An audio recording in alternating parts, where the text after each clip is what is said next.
Hi folks, welcome back to Homestead Aquarius. Today I have a little video I want to bring to you announcing some new playlists that I'm going to be putting in. One specifically today, I want to put in a playlist on my channel for anything that I discover, any kind of new inventions I create, anything like that. So you'll be able to find any of my crazy aquarium ideas and inventions in that playlist easily. For some of you newer people that haven't seen a lot of my old stuff, I've got a few things back there. There's going to be some things that I remake the videos so that they're smaller, but I'm going to put them all in that playlist. Today, one that I wanted to bring to you.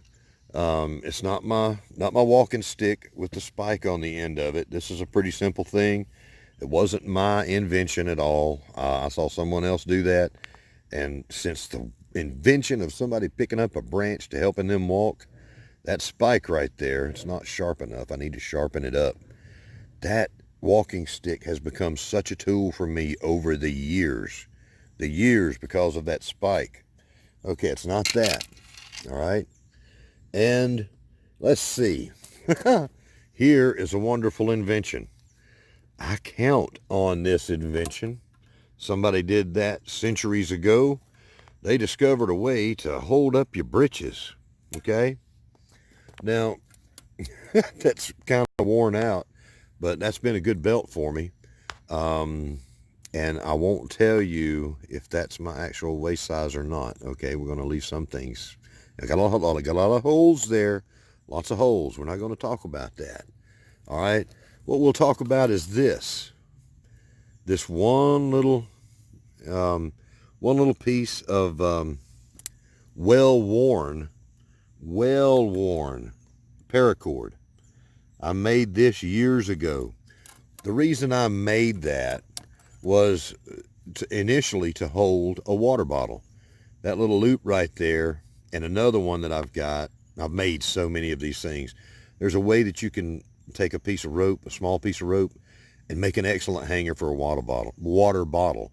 They have many other commercial things now that you can go buy that serve that purpose. But I'll tell you, having some good paracord around will let you make so many things. This loop, for me, has done quite a lot. I can take this loop and it helps me out with this. I tell you, whoever invented the retractable dog leash did an amazing thing, didn't they? That right there has been so wonderful for me walking my dog. Now, my dog is a little tiny thing. She ain't but about 10 or 15 pounds, but she has more muscle and energy than I think I've ever had. And I'll actually take, I see, look here, more paracord and a carabiner. What this let me do is hook this to my belt loop.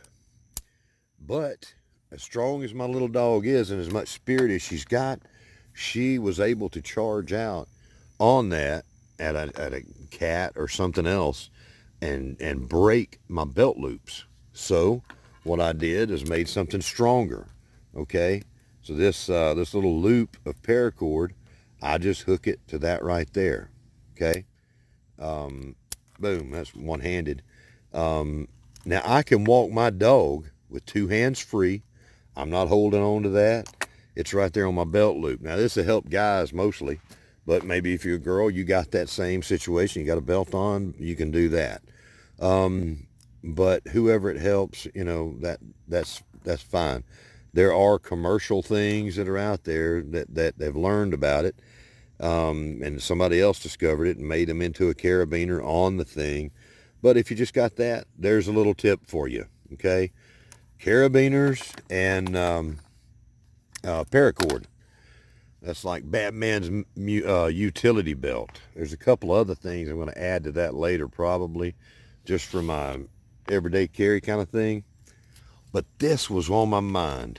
Okay, this right here, the Joby that, you know, I keep losing, and I showed y'all a little thing earlier. This was not my invention, but it is my discovery that, hey, this is handy. What you're seeing here, okay, this little piece of Velcro, this little hook and loop, you know, the Velcro there with the loop there, all right, this is something that you can make if you wanted to, or make something better, but this came from an extension cord. This was used to bind the extension cord together and hold it tight. And I'm sitting there thinking, you know, most of the time when I pull out an extension cord, I keep it, you know, out, and I'd never reuse these. I just wind it up on something else. But, you know, if you've got one of these or want to make something like that, look at that. It hooks to a carabiner, right? And let's see if I can put this on one-handed again. This is like mainly for YouTubers wanting to keep up with their Joby. You know, that right there, you know, sometimes it's in my bucket, but sometimes it's easier if I've just got it hanging off of that piece of paracord right there. So this is a little tech tip, behind the scenes kind of thing. I've made a Joby video before, and I showed you, somebody was wanting to know about it and how good they were and everything. I swear by my Joby. And I showed you about how to attach it to a walking stick like this one right here. And but that was just something I said, hey, that'll work. It wraps around there real nice. All I've got to do is hit that Velcro and it's unleashed, and then put it back on there. You know, there's many things that you can do. A simple little slip knot situation with a piece of paracord would work as well. Many things, you know, but that's one thing I discovered you could do with that little extension cord wrapper securing device. So I hope that helps. Here's a quick video for you.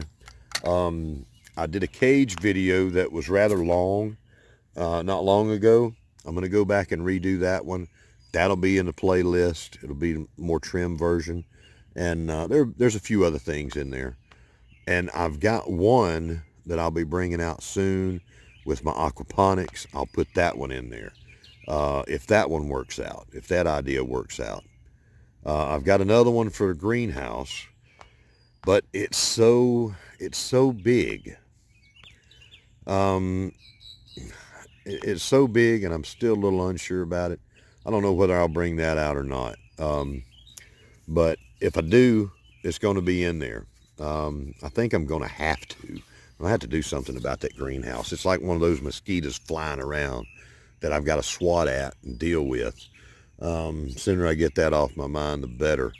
But today is just a little simple little tech tip that, you know, I discovered for another use for those little wrappers. I hope y'all have a great day. Take care of yourself. I'll see you tomorrow.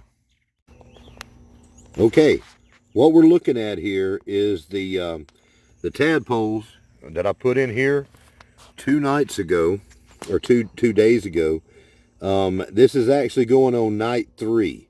They were laid 2 nights ago, so this is the 3rd night, or the 3rd day. It's going to be kind of approximate there, but they're already kind of formed. They're starting to take their embryonic form and starting to look more and more like a tadpole. All right, I'm gonna try to get the best footage that I can so that we can see this. Maybe I'll break out the GoPro and get some underwater action one day, but they almost look like little fish in there. Yeah. Now, this is, like I said, we're going into night 3. All right. So it hadn't been a full 3 days. Now this was a mixed bucket. It had there's still some eggs in there that probably didn't get fertilized, and a whole lot that have. Look down in there. We've already got free swimming tadpoles. And this is probably, I'm going to say, 4 days. I'm going to say 4 days. This is their fourth night. You know, I'm going to go back in and look and see and tidy that up a little bit, maybe in the comments. But these are all busting out now. Yep. When there's a small container and frogs are mating in here, obviously that little bit of water is going to let fertilization of their eggs happen easily. All of that's getting mixed up in there and it can't go anywhere, can't wash away. So you're going to have a very high rate of fertilization in something like that.